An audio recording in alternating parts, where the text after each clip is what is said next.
Hey guys, let's talk about imagery in Othello, or as I like to call it, words that burn and bleed. Because Shakespeare does not just tell a story, he paints one. His words pulse with sound, color, and fire. You can smell the jealousy, taste the rage, and feel the storm building in Othello's heart. Let's start with animal imagery, Shakespeare's cruel brush for prejudice. When Iago spits out line like an old black ram is tapping your white you. For Barbary horse, he is not just being vile, he is using imagery as a weapon. These words strip Othello of humanity, turning his love into something monstrous in Venetian eyes. And the tragedy, Othello starts to believe it. He begins to see himself through those same animal eyes. Then comes hell and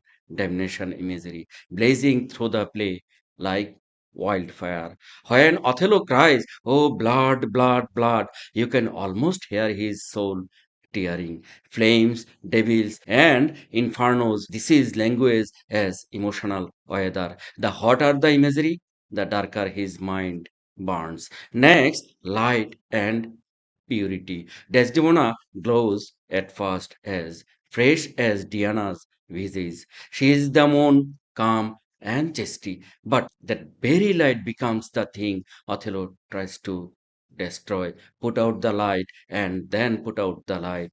One candle, one life. Shakespeare turns a household act into a heartbreak. And of course, there is poison imagery. Iago's signature weapon. The more already changes with my poison, he brags. No swords, no daggers, just words. His lies slip into Othello's mind like venom. By the time Othello shouts, "I will tear her all to pieces," the poison has done its work. So, why does Shakespeare write this way? Because in Othello, emotions aren't abstract, they are physical. Love glows like light, jealousy burns like fire, suspicion seeps like poison. It's not just a story of betrayal, it's a century tragedy. Every image pushes us closer to ruin. And when Othello whispers, "one that loved not wisely but too well," we feel the ash of all that beauty burned away.